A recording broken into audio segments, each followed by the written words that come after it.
Se ha dicho mucho que este es un congreso de chascarrillos y es cierto. El último chascarrillo, gracias a Alejandra Galmés, que me lo ha dicho, lo acabo de ver en el móvil. Ayer el Partido Popular en el Senado parece ser que rechaza una vez más la ley de memoria histórica y el representante del PP ha dicho que en una sociedad democrática cada cual tiene su idea de las cosas y hay diferentes verdades, ¿no?, sobre el pasado. Bien, por eso estamos aquí, ¿no? Tenemos con nosotros a la gente de Ugao Miravalles. Yo los conocí en una de sus múltiples facetas de socialización del patrimonio.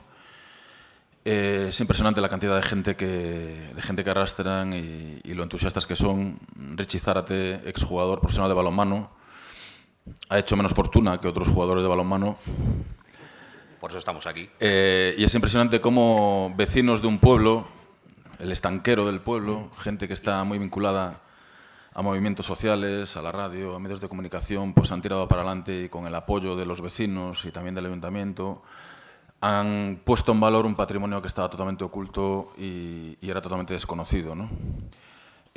Aquel encuentro acabó con un homenaje impresionante a, bueno, los que sois de fuera conocéis el bombardeo de Durango, de Guernica, pero en Ugao Miravalles también el bombardeo de la aviación nacional pues acabó con la vida de dos vecinos, Félix y Simón, si no me acuerdo, si mal no me acuerdo, y se le hizo un homenaje, incluso vinieron familiares de Brasil, creo, de Sudamérica, y fue realmente impresionante. Recreadores pues hicieron una guardia de honor de Gudaris en homenaje a estos dos vecinos, ¿no? Y tienen muchas cosas que contaros. Ellos están colaborando en este congreso, forman parte realmente de la organización del congreso y ellos van a ser los responsables de la visita que vamos a hacer el sábado y estamos eternamente agradecidos por su implicación. Quería decir que aquí os lo agradecemos muchísimo porque aquí hay profesores y profesoras que han pedido licencia por estudios para estar aquí. Hay gente que ha dejado a su mujer o a su marido con los niños para estar aquí. Hay gente que tiene sus trabajos y ha movido Ugao con Santiago, con Roma, para estar aquí. Son casuísticas, gente que está en paro y que estáis aquí. Por eso os lo queríamos agradecer públicamente, ¿no? Bueno, os dejo con estos vecinos que recuperan su patrimonio y su memoria. Muchas gracias. Eskerrik asko antolatzailei biltzar honetara gonbidatzeagatik eta mila esker zuoi guztioi guri aritzeagatik. Gracias a todas y a todos por escucharnos. Venimos desde Ugao Miravalles, en el corazón de Vizcaya, donde muere el cinturón de hierro y luego sigue hacia el mar de nuevo. Unos vecinos recuperando su patrimonio y su memoria. Una asociación, la del Cinturón de Hierro de Ugao, me pasas la pantalla, por favor, Richie, compuesta por vecinos y amigos de una villa. La asociación la fundamos en el año 2011. Nuestra afición común, obviamente, es la historia y la guerra civil. Ambas se superponen en este caso. Los perfiles nuestros son diversos. Aquí os habla el estanquero, que ha cerrado el estanco para poder estar con vosotros. Mi amigo Richie vende televisiones en Sabeco. El otro está en San Mamés, de Chapelgorría, y el otro está en paro. Tenemos uno exiliado en Mar del Plata por amor. En fin, multidisciplinar. Por supuesto que somos voluntarios. Nuestra afición viene por las ganas de desempolvar la historia, que en Ugao no se había hecho, como en otros muchísimos sitios. Y tenemos el problema que tiene la mayoría de este tipo de asociaciones, y este congreso es importante que se diga, la financiación limitada. ¿Cuántos campos de fútbol de hierba artificial que valen 160 millones de pesetas se hacen para jugar 15 minutos? Y nosotros, que con 2.000 euros le damos la vuelta al pueblo y lo ponemos del este al oeste, no los conseguimos. Tenemos que hacer rifas con maquetas de mano para poder conseguir pues 700 euritos para pagar lo que hemos roto el mes anterior en las actividades que hacemos, ¿no? Por eso es importante que se tenga en cuenta que la financiación de asociaciones como la nuestra es vital, una mínima financiación. Si me pasas la pantalla. Rescatar del olvido, deterioro y riesgo de desaparición de los restos del cinturón de hierro de Bilbao, del cinturón defensivo de Bilbao, a su paso por nuestra comarca, no solamente por Ugao, sino vuestra comarca. Vais a ver ahora unas imágenes de nuestras tres fortificaciones puestas en valor, todavía como las encontramos. En la segunda de ellas, en el Fortín Iturrialde II, ni siquiera se podía acceder a él, ¿no? Lo encontramos rompiendo malezas con un bastón montañero telescópico, y cuando tocamos cemento dijimos, hemos llegado, 77 años escondido. Vale. Os voy a pasar la palabra ahora a mi compañero Richie Zárate. Es nuestra biblioteca andante en investigación, es nuestro científico de guardia, yo le llamo. Va a haceros una introducción histórica un tanto elaborada sobre este marco de la línea defensiva del Cinturón de Hierro. Son 18 pantallazos que esperamos no condensen mucho vuestra visión, pero en resumen es un poco toda la historia en 18 pantallazos del Cinturón de Hierro que la hemos trabajado en Miravalles. Richie, si eres tan amable. Bueno, gracias a la organización, gracias a Surso por darnos la oportunidad de estar aquí y bueno, y espero que nosotros no tenemos un perfil académico, como podréis comprobar. Como bien decimos al principio, somos vecinos. Él vende tabaco y yo vendo televisiones y portátiles en una gran superficie. Luego, espero que vuestro espíritu crítico pues sea un poco generoso y benigno con nosotros, porque en definitiva pues hemos hecho lo que hemos podido en un ámbito que estaba muy abandonado y que creo que bueno, pues hemos llamado la atención. Y esperemos que el mundo académico pues, se nos acerque a nuestra localidad y nos eche un cable para poner un poco más de orden en nuestro trabajo, si cabe, ¿no? Bueno, yo voy a empezar con una breve introducción histórica, porque ya Xavier Herrero ha hablado bastante del Cinturón de Hierro, pero bueno, voy a intentar dar una visión bastante visual de lo que es el Cinturón de Hierro, sin dar mucha chapa, para entender un poco el marco histórico en el que desempeñamos nuestro trabajo, ¿no? El marco histórico que no es otro que el Cinturón de Hierro en los años 1936 y 37, y el marco geográfico que es el sector de Miravalles, que es una porción de este Cinturón de Hierro, esta magna obra defensiva que ahora vamos a tratar de detallar. Vale. Bueno, siempre que la gente se acerca a UGAO Miravalles, a nuestras visitas guiadas, lo que primero que tratamos de explicar es que el nombre, como bien decía Xavier, de Cinturón de Hierro es una acuñación que hizo el ejército franquista pues con motivos propagandísticos, principalmente pues, para ensalzar la victoria y la ruptura del Cinturón de Hierro y la posterior caída de Bilbao y hacer un poco de propaganda, ¿no? El nombre oficial fue Cinturón Defensivo de Bilbao, tuvo otras muchas acuñaciones y la verdad que es un tema interesante, incluso quedaría tema para un estudio, sobre todo los nombres y acuñaciones y la motivación de esa acuñación franquista, porque no solamente fue defensiva, sino tuvo otras intenciones prácticas, pero es muy largo, no nos vamos a introducir. Bueno, ¿qué es el Cinturón de Hierro de Bilbao? Ha sido la infraestructura probablemente más grande que se ha construido jamás en Vizcaya, por lo menos cuantitativamente en cuanto a kilómetros de ocupación de esta obra, que fueron 80 kilómetros, y en cuanto a número de obreros que trabajaron en ella, como luego entraremos un poquito más de detalle. Estaba compuesta, lógicamente, por trincheras, alambradas, fortificaciones de hormigón diversas, que luego veremos también, y refugios. La motivación de por qué se construye, pues bueno, después del golpe de Estado del 18 de julio de 1936, las tropas franquistas asedian Guipúzcoa, se acercan a la frontera de Vizcaya, y entonces la Junta de Defensa de Vizcaya decide iniciar una fortificación para proteger Bilbao. La idea era, a medida que se retiraba la población hacia Bilbao, proteger a toda la población de Vizcaya, que eran 500.000 habitantes por aquel entonces, y 100.000 refugiados, que ya había algunos de Navarra, otros de Álava, y principalmente guipuzcoanos. Por aquel entonces había tantos guipuzcoanos ya en Vizcaya como tiene ahora mismo la plantilla del Athletic, casi. Bueno, los puntos necesarios para defender esta gran fortaleza pues serían un puerto marítimo, lógicamente, para la entrada de alimentos y armas y la evacuación de personal, aeródromos, etcétera, una serie de infraestructura necesaria pues, para sostener esta defensa, y el pantano de Ustara, que está en Zoyo, muy próximo a nuestra localidad, UGAO Miravalles, que es el que justifica un poco el paso de estas fortificaciones por nuestra comarca, ¿no? Bueno, el modelo imitado era el del mejor ejército del momento, que era el ejército francés que venía de ganar la Primera Guerra Mundial, y pues ya preconizaba unas tácticas defensivas porque había tenido una gran sangría demográfica después de la Primera Guerra Mundial, ¿no? El modelo que todo el mundo conocemos era la línea Maginot, y bueno, pues fue un poco el modelo a seguir no solamente por el gobierno vasco, sino también por muchos países del mundo.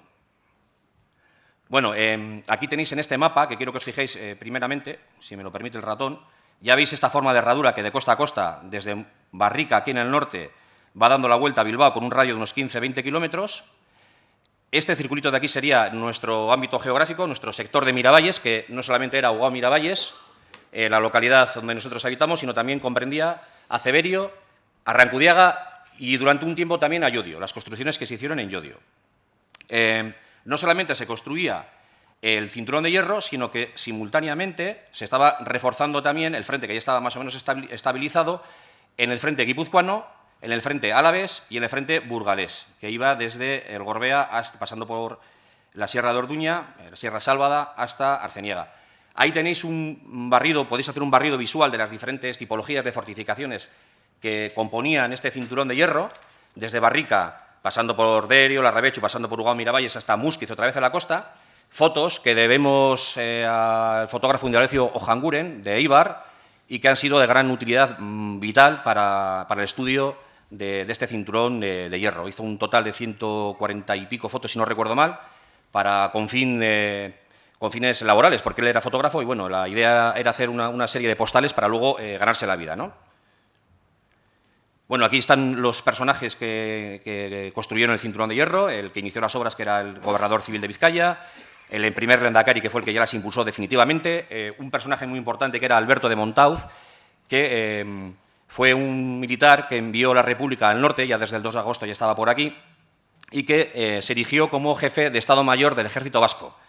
Cuando se decide hacer las obras del cinturón de hierro, se le encarga, lógicamente, porque era teniente coronel de ingenieros, antes de la guerra había sido profesor de fortificaciones en la Escuela Superior de Guerra y no había nadie mejor en el norte pues, para construir una fortificación, lógicamente. Debido a esta dualidad de funciones, pues encargó a Alejandro de Goicoechea, del que luego trataremos un poquito más, la dirección de las obras. En cuanto a organización, todos los sectores del cinturón de hierro, que inicialmente fueron 14, si no recuerdo mal, se fueron agrupando por cuestiones organizativas en 5, pues como digo, todos estos sectores se dividían en secciones. En nuestro sector de Miravalles teníamos 4 principales. Una era la cabeza de todo esto, que era la sección técnico-administrativa, desde la cual el ingeniero jefe dirigía las demás secciones, y luego las secciones sobre el campo, que eran la de Zoyo, la de Arrancudiaga y Ugao Miravalles, y la de Upu y Saldarian en Ceberio. Bueno, esta era una organización flexible, se podían asumir sectores de otros contiguos como una sección más del propio sector, se unificaban secciones, se creaban secciones específicas. Bueno, pues como digo, era una organización bastante flexible. Aquí veis un mapa de lo que era nuestro sector de Miravalles, que estaba comprendido entre el monte de Ganecogorta a la izquierda, a partir del Ganecogorta a la izquierda estaría el sector de Sodupe, y el monte Upo. Del monte Upo hacia la derecha, que no veis en el mapa, empezaría el sector de El Gallo, que está en Galdacano. Se proyectó bastante más de lo que se construyó. Ahí podéis apreciar cómo las líneas en rojo son las líneas que no se llegaron a construir y las que están en negro lo que sí se construyó. Y lo que veis aquí en azul es ese aljibe de esa fortaleza que sería en caso de asedio, que es el pantano de Ustara, que está en Zoyo. Y es un poco lo que justifica la formación de las trincheras en nuestra comarca, ¿no? Bueno, fue también denominado este sector como núcleo de resistencia, pero no hemos encontrado ningún documento que nos aclare exactamente qué significa esto de núcleo de resistencia. También lo fue Sodupe, pero la verdad es que no podemos decir en qué se basaron porque no hemos encontrado documentación. Bueno, en cuanto a los trabajadores que trabajaron, hubo 3 periodos claramente diferenciados, semana arriba, semana abajo, que a su vez cada periodo lo formaron 3 meses. El primer periodo fue en el que quisieron acabar, porque la obra estuvo proyectada inicialmente para 2 meses, quisieron acabarlo muy rápidamente y metieron a 14.000 personas en todo el cinturón de hierro. En Miravalles, que era muy pequeñito, metieron a 2.500 personas. Hubo un segundo periodo donde se dieron cuenta de que tenían que reorganizarse un poquito y optimizar los recursos, porque había mucha gente que no hacía nada, gente que no conseguían llevarla al punto de trabajo y, en definitiva, bueno, bajaron, como veis, la cantidad, las cifras de los trabajadores. Y cuando empieza la ofensiva del general Mola, el 31 de marzo del 37 ya, lógicamente la guerra apremiaba y tienen que meter más gente para intentar acabar las obras que pues llevaban un ritmo muy lento. Ahí veis Ugao Miravalles, que no es precisamente una gran urbe. Ahí había 1.617 personas, yo no sé dónde se metían, Pero bueno, es una foto también de Indalecio Ojanguren sacada precisamente desde una de las posiciones del cinturón de hierro. Entonces, para traer 2.500 personas, había que traerlas de fuera. ¿De dónde eran estos paisanos que venían a trabajar? Pues bueno, hemos encontrado documentación que sabemos que venían desde Orduña y desde Bilbao. Todo lo que es la cuenca del Nervión, principalmente venían por la línea ferroviaria, y sabemos también por testimonios orales que todos los días venía un vagón de refugiados guipuzcoanos desde Bilbao. A la gente refugiada de Guipúzcoa pues había que tenerles empleadas en algo, y lo más útil, aparte de estar en el frente, pues era tenerlos fortificando. La mayor fuente que nutría los equipos, los cuadros de trabajo, pues eran los pueblos colindantes, y hemos encontrado por muchos certificados de buena conducta expedidos por los ayuntamientos estos colindantes, incluso por partidos políticos, para trabajar en el cinturón de hierro. Las características principales de estos trabajadores, pues que eran civiles la mayoría, cobraban un salario, que está perfectamente documentado por las nóminas que hemos encontrado, y las edades, que eran o bien menores de 18 años o mayores de 33, lógicamente, porque había una guerra, y el gobierno vasco llegó a movilizar hasta 15 quintas. O sea, o eran muy jóvenes o eran más bien muy mayores. Bueno, en la fase final de la obra, decir que no solamente metieron trabajadores civiles con salario, sino que también metieron brigadas de civiles voluntarios, mujeres, zapadores del ejército, como vamos a ver ahora, y también prisioneros de guerra. En Ugao no conocemos de estos casos porque, bueno, quedaba un poco a desmano de lo que sería la zona amenazada, que era la zona norte, la zona comprendida entre Larrabechu, Fica Gámiz y el puerto de Artebacarra, en Munguía. Bueno, aquí tenéis una foto de un batallón de zapadores del ejército, que son los que no estuvieron en Miravalles, con el escudo que llevaban, que hemos reconstruido en la asociación. Un cartel que alentaba al voluntariado, que es el que tenéis aquí abajo, al voluntariado civil ya en la fase esa final, donde la guerra premiaba, y una foto famosa de capa, donde, según reza el pie de la foto, pues son mujeres dirigiéndose a las obras del cinturón de hierro. En cuanto a los oficios de los trabajadores, se distinguen por sus características 5 grandes grupos. El primero, que era el cerebro, el personal técnico y administrativo, que estaba en la villa de Ugao Miravalles trabajando en esta casa, que todavía se conserva y que la podremos ver el sábado y os explicaremos un poco más detalle. Pues ahí trabajaba desde el ingeniero jefe hasta los almaceneros. El músculo, que eran pues el grupo más numeroso, que eran los peones, sin ningún oficio concreto, y los ayudantes o pinches, que es el nombre que así reza las nóminas, ¿no? Que me hace mucha gracia. Esta foto que veis aquí es una foto real de trabajadores trabajando en el cinturón de hierro. Otro tercer gran grupo serían las manos cualificadas, que serían los oficiales. Pues ya veis que hay diversos oficios, no vamos a entrar en profundidad en ellos, hay infinidad de ellos, como los que veis ahí, incluso más. Otro cuarto grupo serían las piernas, que serían el personal de tracción, lógicamente para mover personas y para mover material. La mayoría de la tracción era animal, no mecánica, y por eso veis ahí lo de boyeros, que no es ninguna tendencia sexual rara, sino que eran los que llevaban los bueyes. Y por otra parte estaba los ojos, que era el último gran grupo, que era el de la seguridad, que eso es una cosa de la que no habíamos oído hablar nunca en otros estudiosos que nos han precedido del cinturón de hierro, y que hemos encontrado bastante documentación, y se trata de que había guarderías de trincheras en los diferentes pueblos que rodeaban el cinturón de hierro. ¿Y para qué había guarderías de trincheras? Pues porque había espionaje, había gente que se pasaba al otro bando, había gente que robaba herramientas. En concreto, en Ugao Miravalles hemos encontrado atestado de una detención de un espía, o sea, quedaría casi para una película, que le pillaron con una cámara de fotos, sacando fotografías a la zona ferroviaria que coincide con el cierre del cinturón de hierro, ¿no? Cuando se le detiene, alega que era del PNV, sacó incluso el carné, pero no le valió de nada porque fue detenido y entregado a las autoridades de Bilbao. Bueno, en cuanto a las herramientas, decir que prácticamente para no ser de Bilbao pues éramos autosuficientes, porque lo único que se traía de fuera era el cemento, todo lo demás provenía del pueblo, con especial importancia de talleres de Miravalles, que es una industria que todavía se mantiene su actividad, y de la cual venía, pues se dedicaba principalmente a material ferroviario.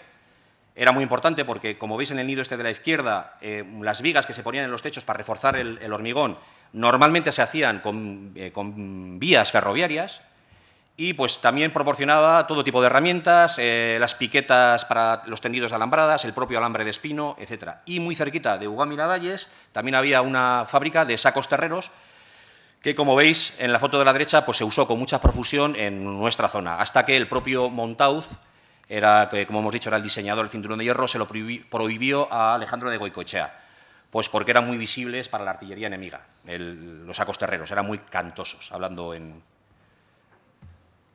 Seguimos un poquito, ya acabando con la presentación de la historia. Bueno, pues el desenlace final. ¿Qué le ocurrió al cinturón de hierro para que no funcionara que no resistiera el asedio? Pues que el primer problema es que tuvieron muchas traiciones y pasados al enemigo. El caso más conocido es el del ayudante de Alejandro de Goicoechea, que a los 20 y pocos días de empezar las obras, pues ya le pillaron pasando información al enemigo a través del cónsul austriaco que había en Bilbao, y a los dos pues los mandaron al paredón de fusilamiento.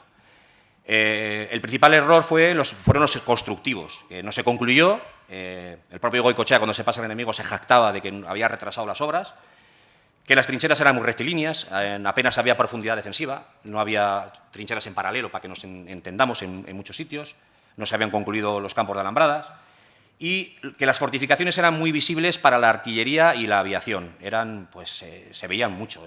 Cualquiera que las pueda visitar hoy en día se va a dar cuenta enseguida. Era muy fácil dirigir para un observador artillero con un poco de pericia en 3 tiros exactamente el proyectil al nido de ametralladora, ¿no? Y otro de los grandes problemas, y quizá igual el más importante, fue la inferioridad aérea, que permitió la observación y cartografiar todas las defensas. Aquí tenemos un ejemplo de los aviones de observación italianos, que tienen un collage hecho con todas las posiciones del cinturón de hierro, que no sé si se pueden apreciar bien en el PowerPoint, pero haciendo zoom sí que se apreciarían, de la zona norte, desde la playa de Embarrica hasta la Rabecho. O sea, tenían localizado todos los puntos fuertes de la defensa, de la fortificación. También los alemanes, esta es una fotografía de la Legión Cóndor, de la villa de la Rabechu, con un membrete exactamente detallando todos los puntos de fortificación que había alrededor de la villa. Y a la derecha, que podéis ver 2 panorámicas de la aviación nacional, que también participó en la observación aérea, de la zona más o menos donde se rompió el cinturón de hierro, entre el puerto de Artebacarra y Gastelumendi, el monte Gastelumendi. El resultado final de toda esta observación aérea, de toda la información que dieron los pasados y fugados, pues fue el cartografiado completo del cinturón de hierro. Es un cartografiado muy interesante porque, aunque no es un plano de obra, que no se conserva ninguno, que nosotros sepamos por lo menos, pues sí da unas pautas para, a la hora de hacer prospecciones y catalogaciones, pues bastante fidedignas. Este mapa en concreto es un mapa que estuvo en la mesa del cuartel del Generalísimo, o sea, que lo vio Franco a diario, para la ruptura del cinturón de hierro. Si veis ahí arriba están las flechitas de las 3 brigadas de Navarra que rompieron el cinturón de hierro por el norte. Esta es una diapositiva de cómo se desarrollaron las operaciones militares. Como ya hemos dicho, se rompió por el norte. Esta fotografía corresponde exactamente al sector de 2 kilómetros por donde las 3 brigadas de Navarra que veis, la sexta, quinta y primera, rompieron el frente, progresaron hacia el Valle de Asúa, subieron al cordal de Archanda a Santo Domingo, y desde el Alto de Santo Domingo, la primera brigada de Navarra hizo una maniobra, cruzando el Nervión, una maniobra envolvente por el sur de Bilbao, ocupando los montes del Pagasarri, Arnótegui y rodeando Bilbao. Miravalles quedaría fuera de ese movimiento envolvente y caería Miravalles por acción de la 4ª Brigada de Navarra, que estaba a la espera en Yurre, a través del Valle de Ceberio, que veis aquí, caería el 18 de junio, un día antes de Bilbao, con fin de que las 2 divisiones vascas que habían quedado, la 3ª y 4ª, si no recuerdo mal, que habían quedado al sur de Bilbao, no acudieran a defender Bilbao. Fue en esos días cuando más bombardeos hubo en la villa, cuando se produjo por la muerte de nuestros 2 vecinos, etc. También el cinturón de hierro fue objetivo militar de la aviación, como así lo rezan los partes de operaciones de aviación que hemos encontrado. Bueno, como veis en el cuadro, la desproporción pues, era abrumadora, sobre todo en material, y se utilizaron pues, artillería italiana, por ejemplo, como veis ahí, que era un cañón de 305 propio de instalarse en cruceros y acorazados, ¿no? Seguimos un poquito para adelante. Bueno, los restos que nos quedan. Pues, son el resultado, pues primeramente, en el minuto 1 de que se acaba la guerra en Vizcaya, pues de la extracción furtiva de su hierro, del chatarreo de los caseros, pues que se tenían que ganar la vida como podían. Hubo una demolición oficial en el año 1948, que sacó a concurso el Estado, y que casualmente, mucha casualidad, se la adjudicaron a Alejandro de Goicoechea, el mismo que cobró para construirlo, el mismo que no cobró por venderlo, pero bueno, sí hizo una carrera fructífera con el franquismo y también cobró por destruirlo. Fue un auténtico crack de los negocios. También se reutilizaron estos restos como material barato de obra, como se pueden apreciar en los caseríos dispersos que hay en la zona, que se aprovechó pues, a modo de sillares, en la explotación agropecuaria, pues, que también trató de borrar las huellas y rellenar las trincheras para plantar lechugas, El crecimiento urbanístico que engulló pues, muchas de esas fortificaciones que estaban cerca de los núcleos urbanos y principalmente pues, el abandono y la desmemoria. Ahora, retomando un poquito el objetivo, nuestro compañero Iñaki va a explicar ya más en concreto a qué nos dedicamos nosotros y cuáles son nuestras líneas de trabajo. Bueno, vamos a respirar 12 segundos. Perdón por la chapa. Hinchándonos. Habéis podido comprobar por qué le llamamos el científico de guardia, ¿verdad? Es decir, está clarísimo que es una enciclopedia viva, Richie. Y nosotros en las visitas guiadas, teatralizadas, le llamamos al fenómeno del Hórreo, a Goicoechea, que construyó el Talgo, como el triple traidor. Porque fichado por el PNV en sus altas instancias para proyectar el cinturón de hierro o coger el testigo de lo que se estaba haciendo ya, después con la maleta lo vende, eso hizo que construyera el Talgo, por poco lo matan antes, pero es que luego, 9 años después, saca un concurso público del gobierno del país vecino, en España, haciendo un programa para la demolición de todas las tapas de las fortificaciones para que no queden chapelas. En esta cosa tan curiosa que construyen los vascos, pues se lo adjudican a Alejandro, al del Hórreo. Este es el triple traidor. Bueno, nosotros esta diapositiva la repetimos porque nos parece importante. El trabajo nuestro se basa en esto, ¿no? Además de hurgar en la historia, meter la azada, ¿no? Y poner en valor lo que se construyó en defensa de la libertad. Esto es muy importante para nosotros, ahora que se nos llena la boca a todos con tanto de la libertad. Bueno, hay que trabajar, hay que mancharse las manos y hay que aportar a la sociedad algo, ¿no? Si me pasas la diapositiva. La metodología del trabajo, pues en la que nos organizamos es pues, prácticamente pareja a cualquier otro tipo de trabajos, ¿no? Primero hacemos una catalogación en base a la documentación que existe, después hacemos una investigación, antes de meter mano al trabajo hay que estudiarlo, una vez ello pues lo ponemos en valor. Y después está la divulgación. Este es el eslabón más importante, aunque parezca mentira. Después, un poquito más adelante, en unos pantallazos que hay al respecto, os explicaré el porqué de la importancia, que seguramente lo sabréis, pero que no está de más que os lo cuente. Bueno, para explicar un poquito las 4 líneas de trabajo que nos marcamos, voy a empezar yo por las 2 primeras, mi compañero Iñaki acabará con las 2 siguientes. La primera, lógicamente, cuando empiezas una empresa de estas, pues es ver qué tenemos, saber de qué estamos tratando, catalogar y buscar los restos, ¿no? Bueno, pues la primera gran dificultad que nos encontramos a la hora de buscar los restos fue la propiedad privada, porque muchos de estos restos están en fincas cerradas, en donde los propietarios pues, no quieren saber nada de esto, porque alguno te decía, y luego me traéis aquí un autobús de chinos y me pisan las flores. Bueno, la vegetación pertinaz que hay en toda esta zona, los desniveles, porque es una zona de bastantes desniveles, y la gran extensión a prospeccionar. Antes hemos dicho que de monte a monte, que comprendía nuestro sector de Miravalles, eran 15 kilómetros, pero sumando todos los trazados suman más del doble de kilómetros. Luego es bastante extenso. Herramientas que hemos utilizado para la localización de restos, bueno, pues mapas históricos, como podéis ver, superpuestos por los geovisores que todo el mundo puede acceder en Internet, como el geovisor de Euskadi, testimonios orales, lógicamente, y muchas veces la intuición que te da el ir buscando y encontrando restos, ¿no? Y a veces hemos encontrado restos donde ni en los mapas aparecían.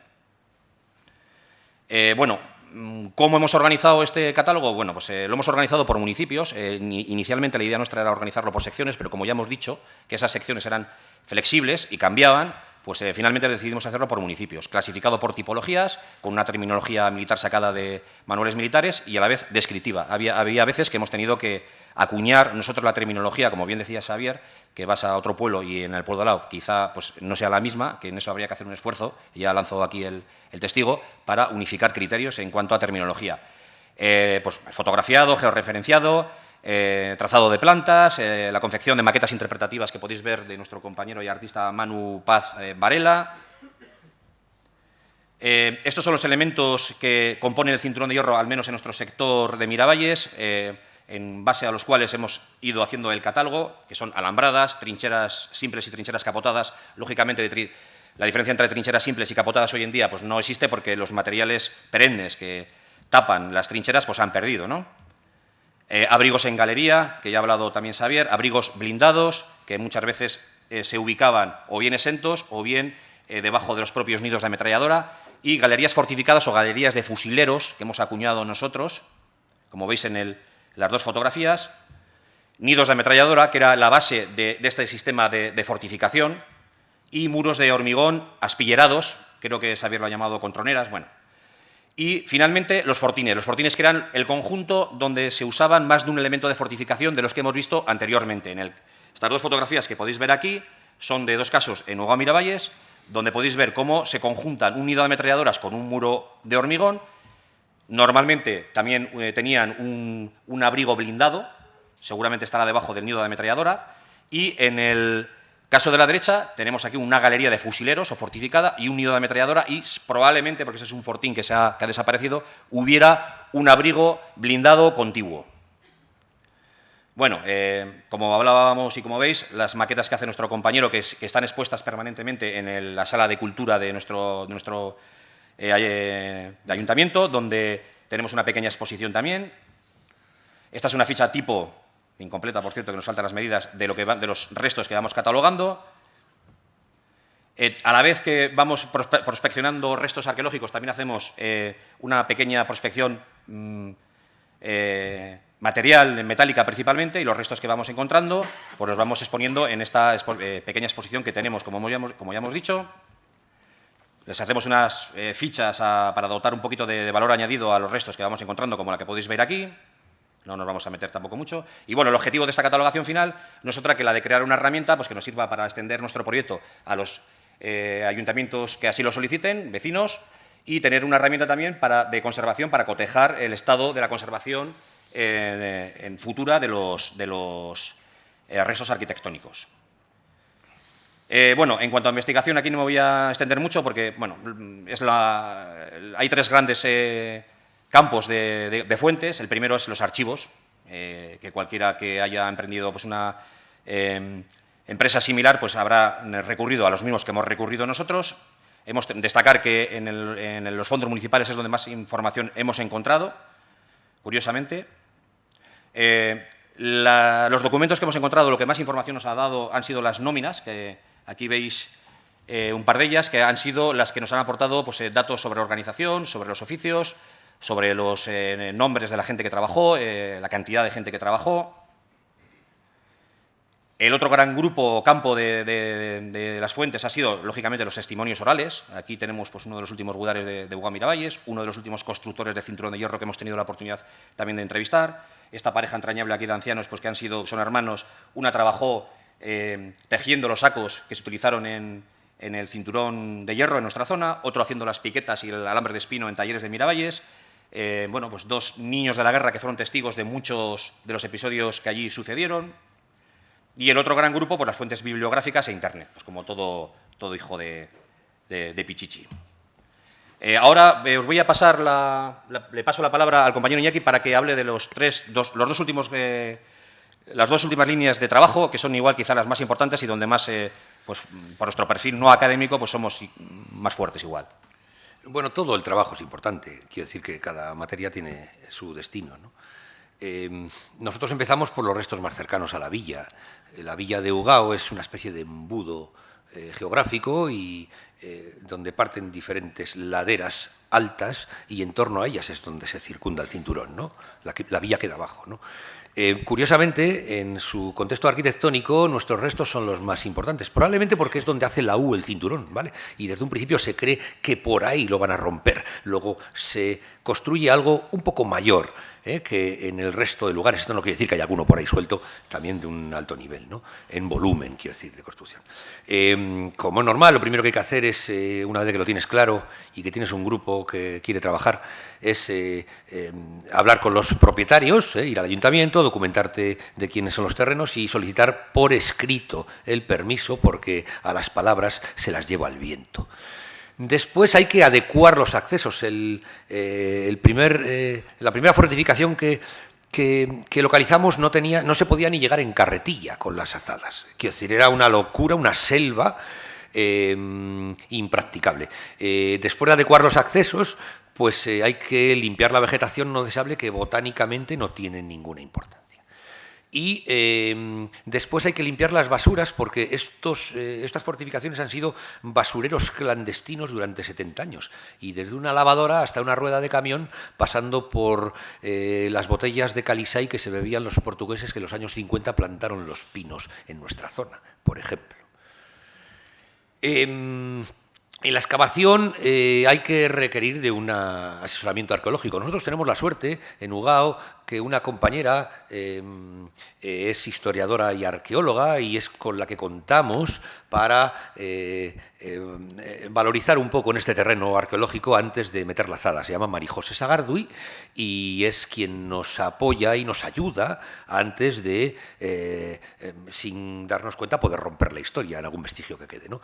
Primeramente lo hicimos a mano, pero luego nos dimos cuenta que existían excavadoras pequeñas. Fue un alivio.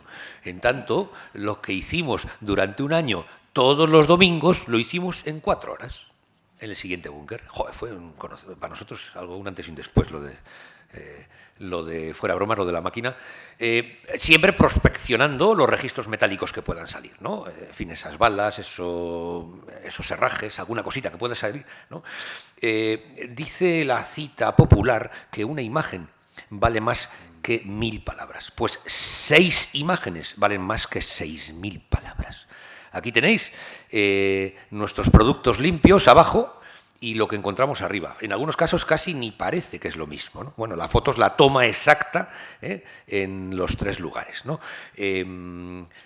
Cuando lo vemos nos damos cuenta del trabajo que hemos hecho, del trabajo de carretilla, porque el que tenéis a la izquierda lo limpiamos a mano y había como 2 metros de sedimentos y el sedimento se aprieta con la humedad y con lo que pisa la gente cuando va. No os podéis imaginar lo que costó limpiar el invento este de la fortificación. Luego ya, rizando el rizo, lo que le gusta a la gente cuando va a pasear, a conocer, ahora que está muy de moda, qué bien, el cinturón de hierro, ha estado 70 años olvidado, es dotarlo de señalítica y de paneles. Primero, unas señales que te indican la ruta, porque viene un tío de fuera, ya no digo de cualquier parte del Estado, sino de Guernica a Ugao, y no tiene ni idea dónde está el cruce de Zoyo, que es donde arranca nuestra ruta circular. Es una ruta de 50 minutos, con 3 búnkeres y una trinchera de 350 metros que los une entre sí. Muy coqueta la ruta. Le hemos puesto unos paneles en los que explicamos todos los detalles que os estamos contando aquí, muy resumidos. Esto lo hemos hecho en colaboración con la empresa Orbela, sita en la República de Deusto, que está un tanto especializada. El trabajo lo hemos hecho nosotros, el trabajo de campo, los dibujitos de Manu, etc., pero ella le ha dado una forma para presentarla al mundo, ¿no? En la divulgación, para nosotros nuestra niña mimada es la Semana Histórica. En torno al 14 de junio, que es el que llamamos el día D, la hora H es las 11:30, es cuando vienen unos aviones de los malos y disparan y escupen unas bombas y matan a 2 vecinos de la villa, Simón Aguirre y Félix Urruticoechea. Os voy a contar, porque es muy curioso, en un minuto, la historia, que es también para un documental. Uno era caminero, funcionario de la Diputación, por los caminos andaba, viendo las deficiencias de los mismos, y el otro era baserritarra. Eran casi vecinos en la villa, 2 casas les separaban, y estaban en la parte alta de Miravalles, en el barrio de Santi Laurenti, el baserritarra con su burro atado a un poste, y pasó el alcahuete, que como casi todos o todos sabréis es el avión de reconocimiento. Abrieron una alcantarilla y se metieron debajo de la misma. Vinieron los aviones, tiraron las bombas con tan mala suerte que una cayó en medio de la alcantarilla. Félix y Simón murieron, el burro vivió. En torno a esta historia, el 14 de junio de todos los años, a las 11:30 se para el pueblo de Miravalles y hay 5 minutos de silencio en recuerdo a Félix y a Simón, nuestros 2 muertos en la guerra por la libertad que ellos estaban o defendían, ¿no? Hemos hecho ya 3, pásame la diapositiva que me he enrollado, 3 semanas históricas. A lo que a la gente le gusta es las visitas teatralizadas. son una gozada, no os voy a decir, o sea, a veces hay que reconocer el trabajo bien hecho por parte de un grupo, son una gozada. Este último año han venido 160 personas a cada una. En todo el año junto no llegan 160 turistas a Miravalles. Luego, fijaros si el ayuntamiento está contento con nosotros. Lo digo en el buen rollo de compartir.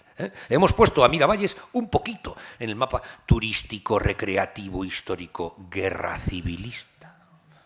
Ahí es nada. Pásame la imagen. Conferencias, hacemos 2 en cada semana histórica y, bueno, pues han pasado reputados especialistas, historiadores y personas que investigan la guerra civil. No vamos a decir el nombre de los 6 que hasta ahora han pasado en 3 semanas, pero, en fin, sí, importantísimo.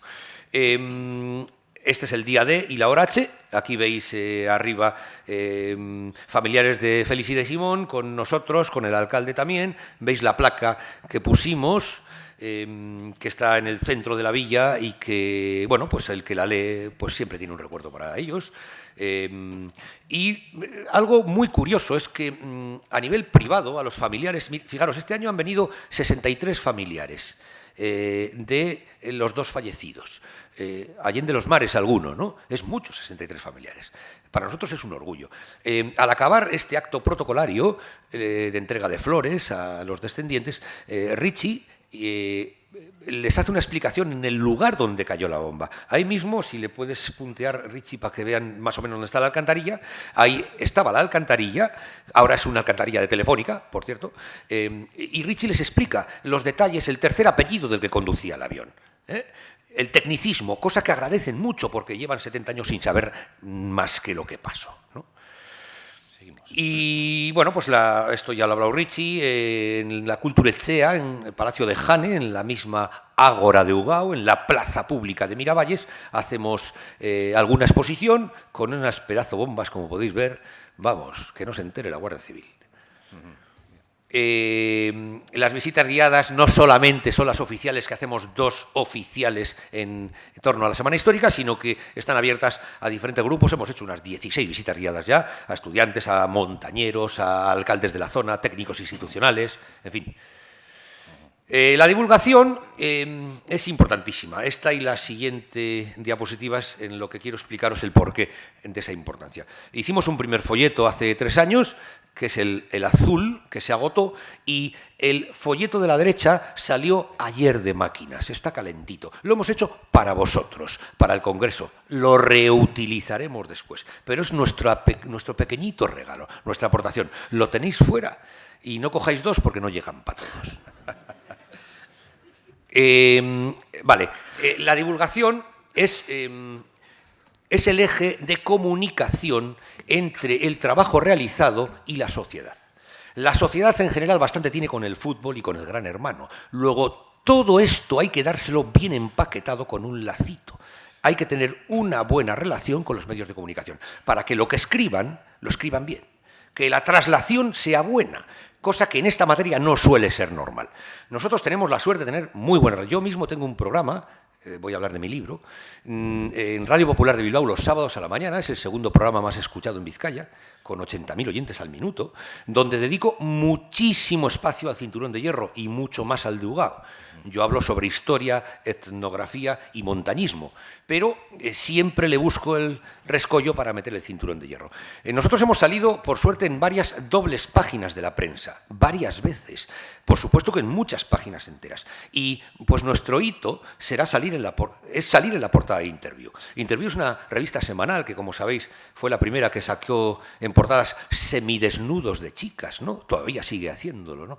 Y tenemos a nuestro compañero Kepa, vestido ataviado de requeté, en una historia que hicimos en colaboración con los de Ike, de Elgueta, un reportaje sobre el único museo de la Guerra Civil que hay en el Estado, que está en Elgueta, que antes nos lo ha explicado muy bien Xavier.